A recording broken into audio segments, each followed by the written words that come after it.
It's time for the Thyworm Weekly Roundup with my curated news and personal gaming endeavors. Are you enjoying these? Consider subscribing. Last Epoch posted a preview of patch 0.7.4 and it's looking really promising once again. The new mastery system will be in there, letting you only choose a mastery once you reached the end of time. It also makes masteries much more impactful by granting new skills. The design philosophy is to make choosing a mastery meaningful, and I can't wait to see how that turns out. Time rifts will appear in patch 0.7.4, which transport you to an alternate timeline within the same zone. I think you're going to basically swap eras as you enter the timeline, and you will be met with monsters, maybe even new monsters and additional loot. It's a great concept, very fitting for the lore in last Epoch, and in the future 11th hour games will expand on this feature. Classes will have new skills as well. Static for the Spellblade, Disintegrate for the Sorcerer, Maelstrom for the Primalist, and the Beastmaster will be able to summon a Raptor. All of these skills come with their own skill trees as well, adding additional excitement to them. Furthermore, Enchant Weapon, Judgment and Manifest Armor now also have their own skill tree added. The patch adds a bunch of additional enemies, including dinosaurs, flesh-eating plants and a dragon, no less. The UI gets an overhaul as well. We're getting 2 additional uniques, potions are buffed and their affixes reworked, and there are some optimization changes as well. One feature did not make the cut this time, minion stance, which allowed you to set a minion stance for your minions, like passive, default and aggressive.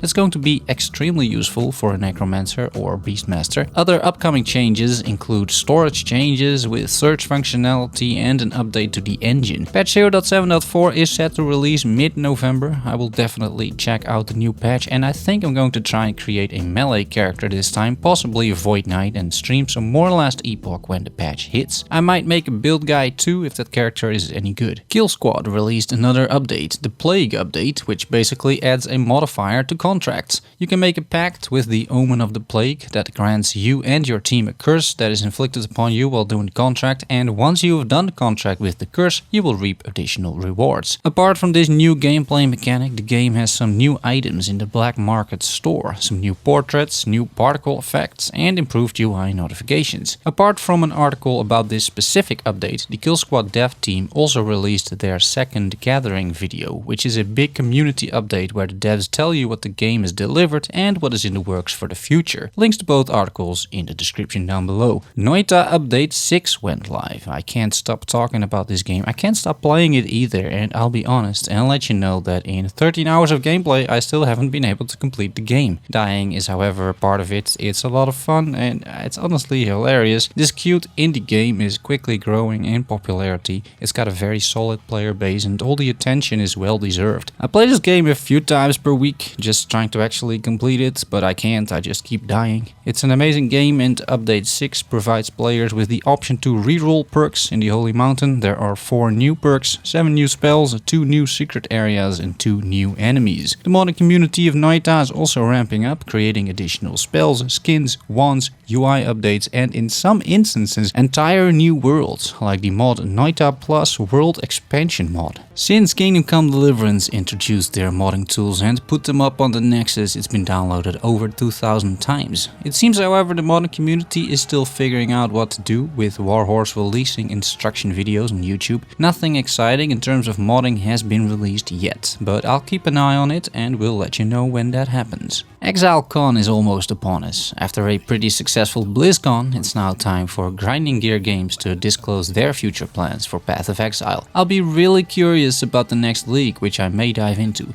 I'm also very excited about the 4.0 patch, which is supposed to run on a new game engine and is considered by some to be the sequel to Path of Exile, even though it will still be the same game. If there's already some news to share in the next weekly roundup, I will, otherwise it'll be a week later. LudoNarraCon, a free digital convention, returns spring 2020. It's an online event dedicated to narrative video games. Apart from mindless hacking and slashing, which I really enjoy, I'm also quite interested in the other end of the spectrum, where storytelling and gaming go hand in hand to provide the player with cinematic experiences. LudoNarraCon wants to celebrate games like this by providing exposure. So how will this work? It's pretty simple. Game developers can exhibit their games on their own Steam stores by live streaming, doing Q&As, etc. I'm assuming there will be some sort of overview, like a conference map that indicates which games you can watch at which time. I'm assuming that's on a dedicated space on Steam or on a website. Overall, a very interesting concept, I think. I'll be tuning in and see what it's all about. Sparklight, a roguelite brawler adventure game that looks a lot like Zelda, is released on November 14th, and yours truly got a review key thanks to the developers. I'm playing the game right now, everything is still under embargo, but next week you can expect a review or at least first impressions of this cute looking indie game in the weekly roundup, so stay tuned for that. I've mostly played Grim Dawn this week, using the Miss Melty Cake's guide. Currently my Dervish is level 63 and I'm really cutting my way through the content. I defeated the final boss on normal, I finished the Ashes of Melmoth campaign as well, and yesterday I also finished Forgotten Gods. I must say I love the new atmosphere and look of Ashes of Melmoth. It is once again very grim of course, but the misty forests and swamps and all the poisonous plants and animals really fit the toxic theme of the expansion. It reminded me somehow of the world of Mirak in Skyrim, with all those books, swamps, creepy interiors and overall green tone. Forgotten Gods I found less original, mostly a desert sandy area, but a fun story regardless. More importantly, although I finished most of the content, I'm still going strong, playing elite difficulty now, hunting for achievements, and the loot and difficulty keeps me going. This build guide has provided so much excitement and joy by simply removing some of the complexity when really trying to learn and understand the game. I've been having a blast since I've been using it. Combined with the map website and the Grim Dawn wiki, I can really recommend this to new players. So Grim Dawn is about the game experience and not some of the more intricate game mechanics, at least when you're starting out. I've brought my entire gaming setup back into the small room. My living room consisted of 70% audio video studio gaming setup and 2 desks with 3 monitors and 2 PCs. I brought a guest back home the other day and realized it was perhaps a bit much. So we're back in the small room. The audio quality here is much better. There is no busy crossroads outside the window, and I took some effort in treating the room with a bunch of blankets and pillows. If I'm live streaming again, it will be with a green screen, but I did some testing and it looked pretty much fine. So who knows, you can enjoy some live stream content again soon. I just haven't been really feeling like live streaming lately, and then if you stream with that mindset, it really shows. So I'm holding off until I feel like it again. There wasn't an awful lot of gaming news to report on, and I like to keep these updates pretty specific to titles I enjoy, so they remain somewhat personal as well. The goal is to inform you from my own perspective, a rather subjective perspective, but at least one that you can hopefully associate with. But that way I can provide some value and advice to you. And of course, if you have any questions regarding these titles, feel free to post them in the comments.